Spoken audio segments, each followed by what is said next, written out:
Querías hablar de sola Sola escritura. Escritura. Dale. Yo creo, dime si me equivoco, yo creo que tú no crees en la sola escritura. ¿A qué te refieres? Yo escuché tu declaración que hiciste, creo que fue en el 2019, más o menos. Ya pasó agua debajo del puente, ¿eh? Sí, ya pasó algo. Sí, pero sí me llamó la atención porque los argumentos que presentas son muy fuertes y son muy sólidos. Tú presentaste las razones por las que tú ya no podías creer en sola escritura. Entonces, esta es mi opinión. Yo creo que tú el día de hoy realmente no crees en la sola escritura. Lo que pasa es que tampoco te convence, como tú dices, el papismo. Porque tú hace un momento lo dijiste. Ok, supongamos que sola escritura es falsa, pero ¿cuál es la alternativa? El papismo no me convence. Pero eso no sería un argumento para validar sola escritura. Y si sola escritura no está validada, Pacheco, y aquí te doy el paso, si sola escritura no está validada, entonces estamos metiendo en problemas al protestantismo como sistema teológico. Adelante. Sí, a ver, que te lo conceda no quiere decir que estoy de acuerdo con ello. Te lo puedo conceder como para argumentar, es decir, suponer que aunque yo supusiera, ¿no?, que la sola escritura no se sigue, es decir, el papismo no se hace verdadero por eso. Es decir, no es como una justaposición de por cuanto la escritura es falsa, el papismo es verdadero. Eso es cierto, Entonces, tienes razón. lo que yo estoy diciendo es, básicamente, si queremos tener un diálogo alturo respecto a esto y yo te concediera que la sola escritura es falsa, eso no hace verdad al papismo. Y si el papismo es lo que se me ofrece, yo, personalmente, yo no estoy dispuesto a aceptarlo, ¿no?, por todas las implicaciones que tiene. Creo que estamos llegando a un buen entendimiento y lo voy a repetir para que vean que estoy prestando atención a lo que dice Pacheco y estoy de acuerdo con lo que él dice. Si sola escritura es falsa, no se sigue que el catolicismo es verdadero. Lo contrario es verdad. Si el catolicismo es falso, no se sigue que sola escritura es verdad o que el protestantismo sea verdadero. Entonces ahí estamos los dos en común acuerdo. Pero ¿crees en sola escritura o no crees en sola escritura, Pacheco? Por supuesto, soy protestante, creo en sola escritura y en las 5 solas. Ok, porque públicamente habías renunciado a la sola escritura y presentaste en una de las razones, decías que cómo es posible que sola Pero, escritura... Plasencia, es como si yo te pregunto, ¿eres bautista o no eres bautista? Porque tú eres bautista y públicamente hiciste declaraciones a favor de la denominación bautista. O sea, las declaraciones pasadas no pueden ser traídas a colación porque lo que creo es lo que importa, no lo que creía, ¿no? Ok, entonces tú lo que declaraste sobre sola escritura, todo eso ya lo repudias y ya ves que sí es razonable sola escritura. Así es, lo desestimo totalmente y estoy totalmente en la idea de que sola escritura es verdadera. Y voy a tomar tu palabra nomás, esa era mi opinión, porque yo te escucho en otros videos, te he escuchado y sí, me suena como que si realmente no crees en sola escritura, ¿no? Bueno, sola escritura, ¿tú crees que es una doctrina o solo es un principio? Puede ser defendida como una doctrina, como un principio y como un axioma. Así como tú puedes hacer también desde el catecismo una doctrina respecto al papado, también puedes hacer las declaraciones de que el papado es infalible como un axioma, un principio de los principios, y epistemológicamente puedes construir también tu conocimiento partiendo de ello. Ok, porque hay protestantes que dicen que no es una doctrina. De hecho, hace poco un protestante en un video, él me estaba corrigiendo porque yo afirmé constantemente que sola escritura sí es una doctrina para los protestantes y él decía que no. Entonces tú acá nos dices que sí. Que sí es una doctrina. Yo estoy de acuerdo contigo, no estoy de acuerdo con el otro protestante. Estoy de acuerdo. Pero concordemos también, por ejemplo, concordemos también que hay católicos que no van a estar de acuerdo contigo. Acaba de subir uno que dice que tú estás utilizando malos textos bíblicos y es católico con pleno derecho. Pero acá no dice que ni siquiera deberíamos de utilizar la Biblia porque la Asunción no se encuentra. Sola escritura, recuerda que es el fundamento del protestantismo. No, me refiero a que, a ver, puede haber divergencia de opiniones respecto a lo que creemos dentro de nuestros pueblos. A ver, como católico, el que subió ahorita no está de acuerdo contigo. Así como puede haber protestantes que tienen una diferencia. Es que yo uso Apocalipsis 12 como una manera de argumentar a favor de la asunción de la Biblia. Es no estar de acuerdo. Sí, pero en el dogma sí está de acuerdo. Cualquier católico que tú le preguntes, independientemente que no les guste que yo utilizo Apocalipsis 12, si les preguntas, ¿tú crees en el dogma de la Asunción? Te va a decir que sí, sí estamos de acuerdo. A ver, pero es que sola escritura no es un dogma, no es el mismo caso. Tú dices que él no está de acuerdo contigo, pero cree en el dogma. Sí, pero porque el dogma es una definición ex cátedra, tiene que creer si no es católico. Sí. A lo que me refiero es que no está de acuerdo contigo como hombre, como persona. Lo que tú dices no está de acuerdo contigo. En mi utilización de Apocalipsis 12 tienes razón. A él no le gusta utilizar Apocalipsis 12, pero a mí sí. Porque yo veo que si la Virgen es vista en el cielo, obviamente de alguna manera tuvo que haber llegado al cielo. Hay una petición de principio respecto a que la Virgen es vista en el cielo, ¿no? O sea, ahí estás dando por hecho algo que deberías de probar. Lo cual es una falacia, es una mala forma de argumentar y lo sabes. Pero yo creo que es evidente, porque hay 3 personajes en vista. Personaje número 1, la Virgen. Personaje número 2, el Mesías. Personaje número 3, Satanás. Los 3 personajes son reales, son históricos. Es cierto, están ¿El revestidos dragón es real? de un lenguaje, están revestidos de un lenguaje que contiene imágenes teológicas tomadas del Antiguo Testamento, pero no dejan de ser reales. Es la Virgen, es el Mesías y es Satanás, la serpiente. Ah, bien, bien. Entonces tomamos a los tres personajes reales. ¿Y en qué momento de la historia se encuentra ese personaje real que está narrado en Apocalipsis 12? Porque yo lo encuentro narrado justamente en el momento del alumbramiento y el nacimiento de Jesucristo, no en la muerte de María. De hecho, lo que vemos en Apocalipsis no se limita a un espacio temporal como el Belén, ¿no? En este caso, el nacimiento de Pero Cristo. Plasencia, la mujer está en cuerpo y alma, por lo tanto está ubicada en un punto y en un espacio con su cuerpo. Sí, pero porque no es omnisciente ni recordando la omnipresente. naturaleza del libro del Apocalipsis, lo que hace Apocalipsis es tomar momentos históricos, momentos que están ocurriendo y momentos ya de la consumación de la redención. Entonces no podemos pensar que porque el Mesías se presenta como un niño que nace, que entonces no podemos ya ver en esto la victoria final de Jesucristo, porque ahí está presentada. El dragón no pudo hacer nada. No pudo hacer nada contra el niño, no pudo hacer nada contra la Virgen y persigue a los cristianos, tampoco puede hacer nada contra ellos. Es una obra Yo terminada. entiendo, a ver, yo entiendo perfectamente eso. Y lo que estoy diciendo es que tú utilizas ese pasaje para hablar de la asunción corporal de María. Y Sí. que este es un pasaje que puede utilizarse al respecto. Ok, es que el pasaje, si nosotros lo tomamos como un elemento histórico, porque los personajes son reales, y María tiene un cuerpo y alma en el cielo, por lo tanto está ubicada en algún punto específico porque no es omnipresente. ¿Cómo es que ese pasaje sirve para la asunción? Si ahí está hablando de la asunción del alumbramiento del Mesías, del nacimiento del Mesías. Está hablando del nacimiento de Jesucristo, no de la muerte de María. Sí, porque dice, vi una gran señal en el cielo y se la presenta coronada. Entonces, yo creo que sería demasiado decir que es una coincidencia, que los católicos ven a la Virgen como alguien que ya está en el cielo y como alguien que ha sido coronada por Dios mismo como la reina del cielo.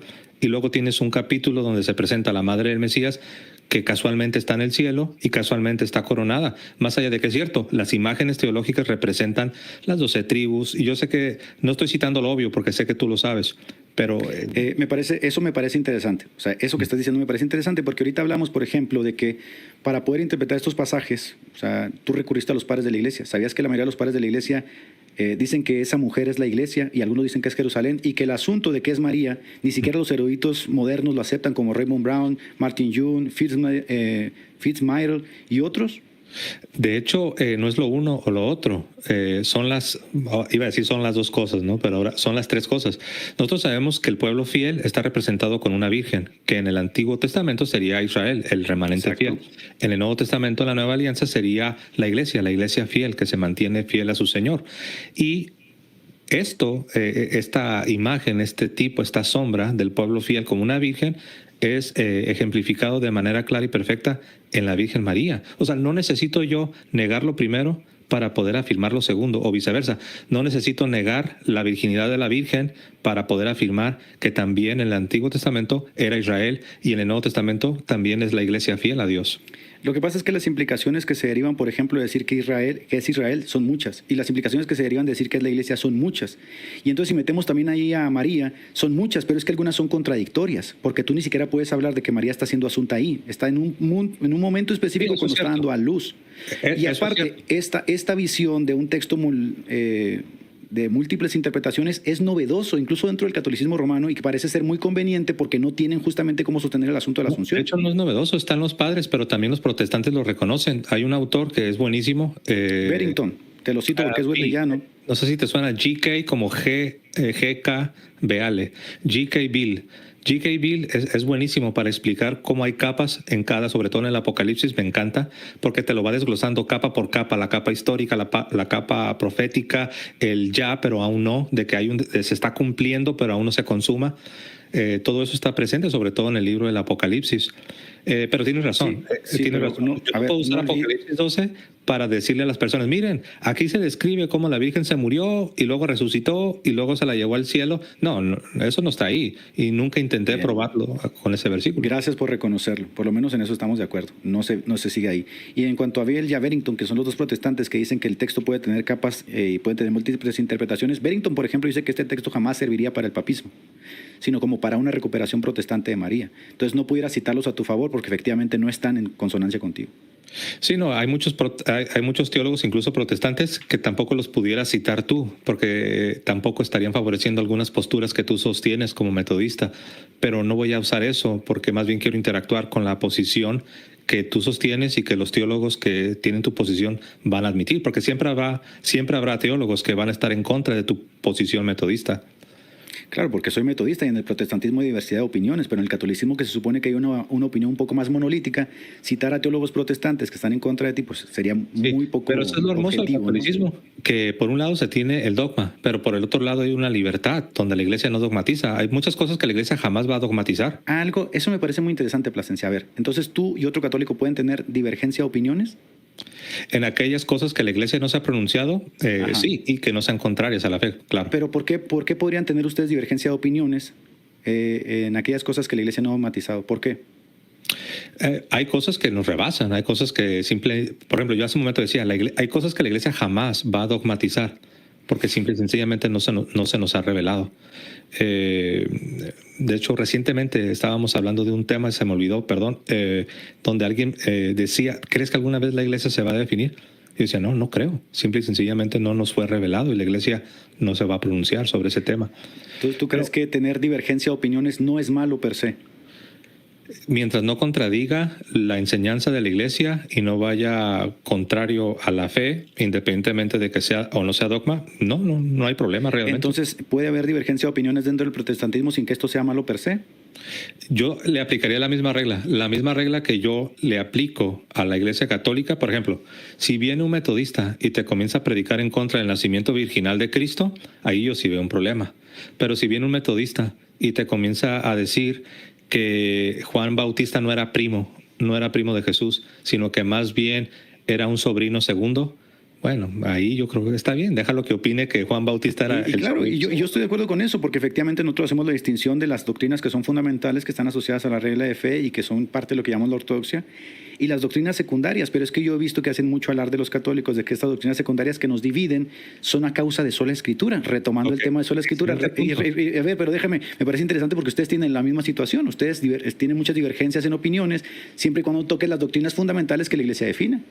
Excelente punto y gracias por traerlo a la mesa, Pacheco. El asunto está que esas doctrinas a las que tú clasificas como secundarias, en realidad no lo son.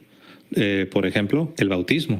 El bautismo a menudo se va a clasificar por ciertas denominaciones, quiero ser justo, no por todos los protestantes. Por ciertos grupos protestantes lo van a clasificar como una doctrina secundaria.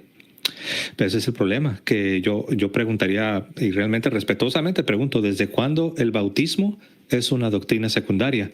Porque de acuerdo a los protestantes, no sé si decir históricos o los originales, el bautismo no es doctrina secundaria, ni se diga para la Iglesia Católica, no es una doctrina secundaria, está en el corazón de la Gran Comisión. Ahí Jesucristo ordena que se les discipule, que se les bautice.